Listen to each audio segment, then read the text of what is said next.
사진예술 독자 여러분, 안녕하세요. 3월 독서 모임을 시작하도록 하겠습니다. 3월 독서 모임에서 살펴볼 작가는 크리스티안 볼탄스키입니다. 그는 현대 미술에서 독보적인 족적을 남긴 위대한 예술가입니다. 볼탄스키는 설치 작업을 주로 많이 하지만 그의 설치 작업에서 중요한 소재는 바로 사진입니다. 일생을 죽음이란 주제에 천착한 볼탄스키의 작품 세계를 잘 보여주는 이번 전시에는 볼탄스키 4.4라는 제목이 붙여져 있습니다. 4.4는 1944년생인 볼탄스키의 출생 연도를 의미하기도 하지만 동양에서 한자 문화권의 죽을 사자의 죽음을 상징하는 사이기도 합니다. 볼탄스키는 1944년 프랑스 파리에 태어나게 됩니다. 볼탄스키는 나치가 퇴각한 이후 불과 10일이 지나서 프랑스 파리에서 태어나게 됩니다. 유대인이었던 아버지는 죽음의 고비를 겪어야 했고 나치 치하에서 전쟁의 광기와 살인을 경험한 유태인 가정의 볼탄스키는 어린 시절부터 죽음의 강기에 대해서 많은 영향과 고민의 삶을 살 수밖에 없었습니다. 볼탄스키의 초기 작업으로 사진에 깊은 관심을 보여주는 작업이 D 가족의 사진 앨범입니다. D 가족의 사진 앨범은 한 친구의 가족 사진 앨범에서 발견한 사진들을 시간 순서와 무관하게 재배열하여 거대한 바둑판 형태로 설치한 작품이다. D 가족으로 임명화된 한 가족의 역사는 지극히 구체적, 개별적인 성격을 갖는 동시에 일반적, 보편적 특성을 띠는데 이는 D 가족의 삶의 기록이 당시 비슷한 시기, 지역에서 살았던 많은 이들의 삶을 떠오르게 하기 때문이다. 비록 지극히 평범한 이 가족 사진들 속에서 전쟁의 포화나 잔혹한 집단적 폭력의 직접적인 기록을 찾을 수는 없지만 1939년에서 1964년이라는 시기적 구분이 보는 이로 하여금 필연적으로 2차 세계대전과 전후라는 공통의 시대적 경험을 떠올리게 한다는 것 또한 D 가족의 사진 앨범이 지닌 특별함이라 할 것이다. 그는 사진의 속성을 간파하고 나름 사진이란 철학을 갖고 그의 작업에 적극적으로 사진을 활용하기 시작합니다. 그의 나이 30대 중반에서 40대 중반, 7, 80년대에 사진의 재구성이라는 컨셉으로 적극적으로 사진을 활용한 작업을 시작하게 됩니다. 다양한 설치 작업 중에서 돋보여 있는 작업이 기념비 연작입니다. 이 기념비 연작은 흑백 사진을 이용하고 백열등의 스포트라이트를 활용해서 전체적으로 전시장 공간을 어둡게 처리했습니다. 그리고 백열등의 케이블을 길게 늘어뜨렸고 또 이런 주석으로 마치 재단의 형태처럼 느끼시도록 어떤 제의적인 느낌, 종교적인 느낌을 가미한 이런 기념비 설치 작업 연작을 선보였습니다. 어린이들의 얼굴을 담은 흑백 사진 이미지들을 작은 백열등으로 장식한 주석 액자 틀에 넣어 벽면에 재단 형태로 배치한 것이다. 작품 활동 초기부터 홀로코스트의 기억을 작품화하는 작가로 널리 알려진 탓에 관객들은 자연히 작품 속 어린이들이 홀로코스트의 희생자일 것이라 짐작하게 되지만 이는 특정한 희생자 그룹을 추모한다기보다는 성장 과정에 필연적으로 수반되는 어린 시절의 소멸해 가는 작품이라 할 수 있다. 기념비 작업의 주제는 어린 시절의 죽음을 주제로 합니다. 어른이 되면 우리 안의 어린이는 죽을 수밖에 없는 것이죠. 즉, 이 작품은 어린 시절의 소멸, 유년기의 소멸을 이야기합니다. 작가는 의도적으로 사진 속 배경을 잘라내고 얼굴 부분을 확대하여 저 화질의 흑백 이미지들로 이 초상 사진들을 연출하였는데, 잊혀진 이들의 기억과 시간의 흐름을 암시한 듯한 흐릿한 이미지, 제의적인 연출 방식 등으로 인해 작품에 대한 배경 지식이 없느니라 해도 그것이 죽은 이들에 관한 것임을 직감하게 된다. 이때 작품 속 사진들은 바르트식으로 말하면 그것이 있었음을 일깨우는 지표로서의 흔적 그 자체로 그들이 그곳에 존재했음을, 즉 그들이 이미 과거이고 죽은 자임을 명정함으로써 사진을 바라보는 우리를 찌른다. 사진도 다양한 장르의 사진이 있죠. 보통 다큐멘터리 사진이나 전명사진 같은 경우는 그 사진에 찍혀져 있는 인물이 있었다는 것이죠. 사진에 찍혔던 인물은 분명히 실존한 인물이지만 종이 위에 사진으로 재현되어 있는 인물은 부재하고 있는 거죠. 특히 그 사진이 50년, 100년 전에 찍힌 거라면 분명히 그 사진의 인물은 부재하고 있는 겁니다. 그래서 볼탄스키는 사진을 이제 실존과 부재에 대한 이야기를 많이 했는데요. 이런 측면에서 볼탄스키는 사진의 속성이 실제와 부재라는 걸로 많이 이야기를 하고 있습니다. 이 작품은 저장소 푸림 축제라는 작품인데요. 빛바랜 사진에 백열등이 비추고 있습니다. 그리고 여기 마치 제단처럼 양철 상자들이 놓여져 있는 작품입니다. 인명의 어린이 사진을 활용하는 전략은 저장소 푸림 축제 작품에서도 발견되는데, 작품에서 흥미로운 것은 사진 아래에 쌓아 올린 양철 상자들이다. 흔히 비스킷을 담는 용도로 이용되었던 상자로, 이는 특히 볼탄스키의 초기작에서 유년기를 상징하는 오브제로 자주 등장하곤 한다.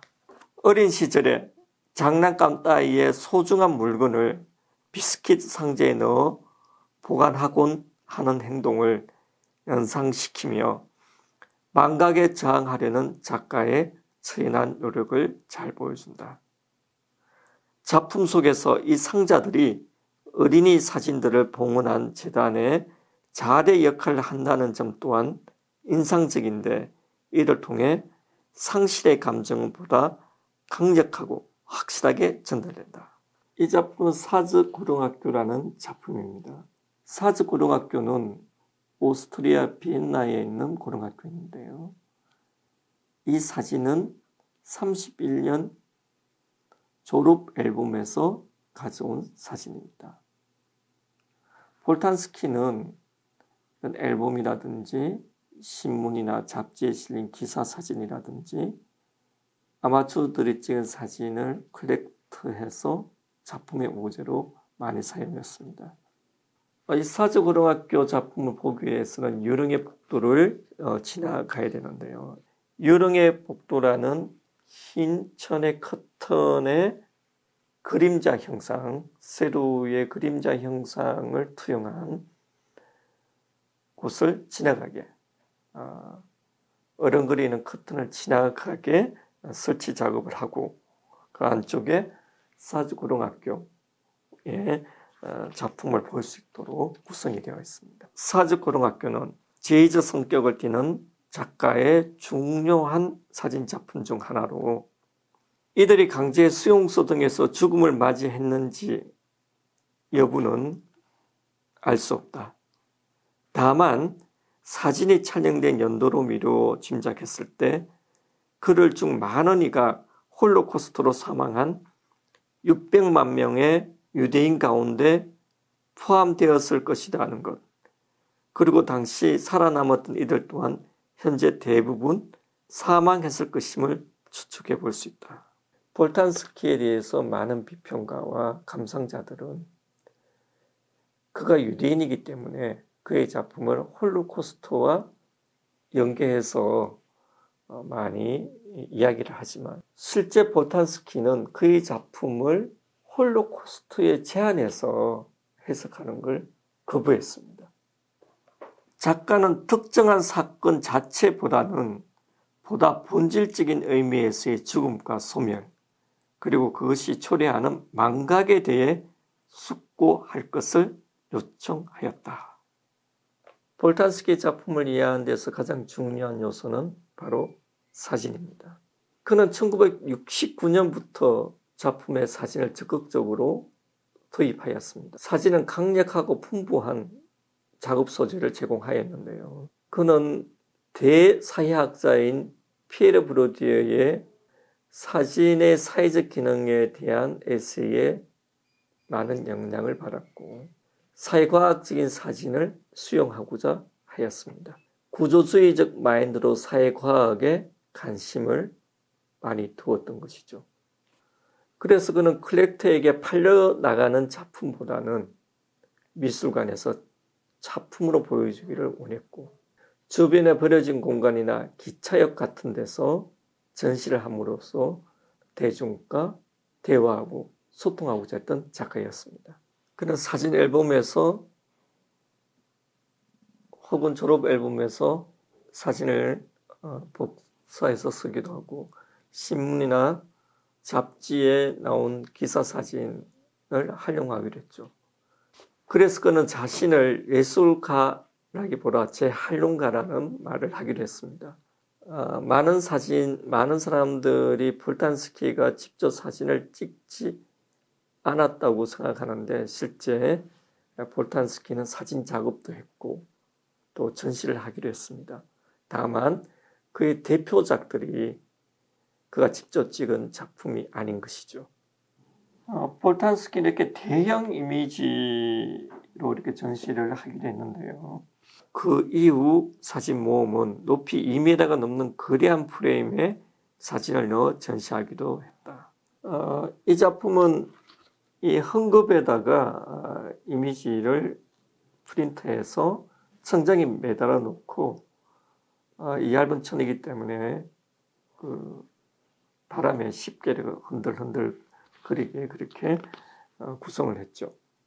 사진이 인쇄된 천을 천장에 매달아 바람에 흔들리는 모습을 연출하기도 하였다. 이 작품 이렇게 패널에다가 작품을 일부 설치를 하고 벽면 전체를 사진 이미지로 전시를 하고 있는데요.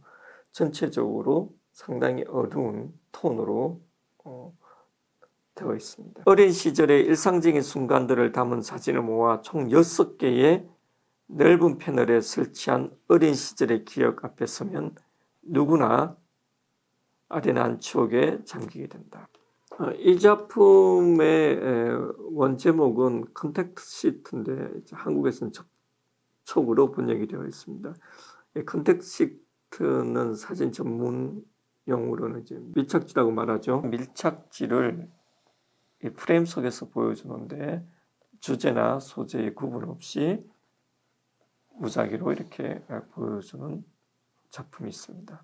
밝은 조명으로 이 밀착의 작품들을 비추고 있습니다. 작가는 조명에 의해 이나지가 바래거나 손상되는 것 등에 크게 개의치 않았으며 오히려 작품을 자연스럽게 내버려 둘 것을 요청했다고 한다. 작품을 통해 시간의 흐름과 소멸 등 자연적인 이치를 드러내고자 하였던 작가의 철학을 고스란히 보여준다.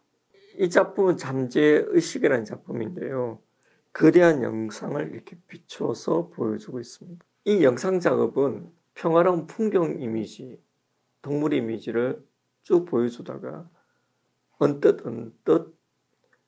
20세기 인간의 잔혹행위에 대한 잠재의식을 보여주는 작품입니다. 잠재의식은 영상을 활용한 작품으로 평화로운 풍경을 담은 영상 가운데 베트남 전쟁, 홀로코스트 등을 기록한 사진들이 섬광처럼 스쳐 지나가도록 연출한 것이다. 순간적으로 지나가는 이미지들은 보는 이들의 잠재의식 가운데 자리하게 되며 이는 그가 20세기에 일어난 비극적 사건들이 망각되는 것에 저항하고자 끊임없이 다양한 표현 방식을 고민하였음을 잘 보여준다. 그의 작품은 시간의 흐름과 소멸, 부재의 감각 등을 드러냄으로써 망각을 선언하기도 하지만 동시에 끊임없이 기억하려고 애씀으로써 망각에 저항해야 한다는 것을 우리에게 상기시켜 준다. 크리스티안 폴탄스키 작업의 키워드는 삶과 죽음이었습니다. 그는 작품을 통해서 죽음은 모든 사람에게 동일하다는 것을 말하고 있습니다. 그의 작품을 보고 있노라면 메멘토 모리, 죽음을 기억하라는 라틴어가 떠오릅니다. 로마 시대 승리한 장군은 개선식에서 메멘토 모리를 외치면서 입장했다고 하죠. 삶과 죽음은 동전의 양면가루 같은 것이 아닐까 생각합니다. 우리는 자신의 죽음을 기억하면서 동시에 다른 사람의 죽음을 애처로워할 수 있지 않을까요? 바로 그러할 때 우리의 삶이 좀 더 달라질 수 있지 않을까. 그런 생각들을 폴탄스키 작품을 통해서 느껴봅니다.